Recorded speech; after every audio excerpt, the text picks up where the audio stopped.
Bon, tu les as reconnus, c'est Adèle et François Civil. Aujourd'hui, je t'emmène dans un petit vlog super sympa à la rencontre de François Civil et Adèle. Je vais pas dire son nom parce que j'ai pas envie de l'écorcher, mais du coup, c'était à l'occasion de la sortie du film L'amour ouf où ils étaient acteurs principaux. Du coup, c'est parti, Studio Canal et TikTok m'ont invité pour l'avant-première un petit peu spéciale de L'amour ouf et je vais vous dire ce que j'en ai pensé. 19h, rendez-vous au Royal Monceau pour la projection du film. Évidemment, on retrouve les copains. Comme vous pouvez le voir, on est grave contents de se retrouver pour pouvoir assister à la projection du film tous ensemble. Vraiment, on est trop contents à chaque fois de se retrouver, c'est une dinguerie.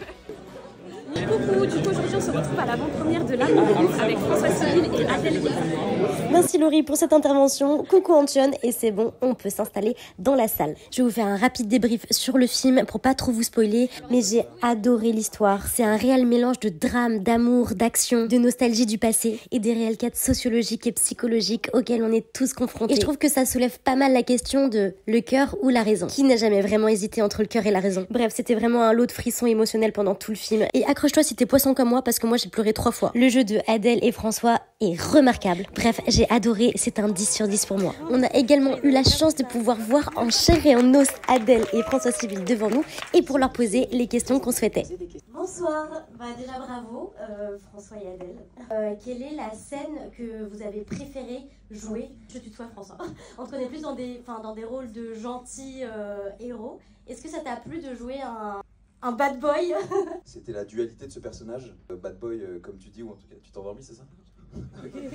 Mais ce qui était intéressant, c'est de savoir d'où vient cette violence. Il y a plein de moments où il redevient un peu l'enfant qu'il était. Par exemple, il y a écrit « Elle craque, elle s'effondre ».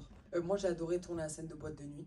Et avec Jeffrey, j'ai beaucoup ri aussi. Bref, c'était incroyable, ils sont super cool. On a même pu prendre un petit moment avec eux en intimité. Enfin, en intimité, quand je dis ça, c'est en mode poteau, quoi. Hello. Salut François et Adèle. Salut. Comment tu t'appelles? Je m'appelle Maddy. Maddy, Enfin, pas vraiment, je m'appelle, mais c'est pas grave. Ok, bingo, j'ai réussi à faire rigoler Adèle et François. Et en plus, Adèle a dit qu'elle adorait mon prénom. Est-ce qu'on peut faire genre on est grave potes? Ouais. Même si on rit au larmes. Bon, on fait comme ça derrière pour rire, genre. Mais j'ai même pas pu lui dire c'était mon crush, je suis deg. J'ai même pas pu lui dire que c'était mon crush.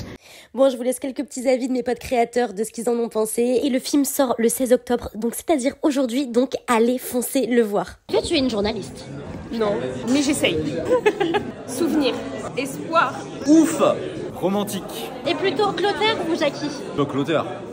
Tellement dur à choisir. Je me reconnais plus dans le personnage de Jackie, alors je dirais Jackie. Clotaire.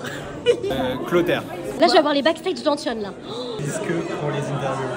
Génial, ça. Ça, c'est Camille qui me l'a donné. Je lui ai jamais rendu. Non. Elle m'a autorisé.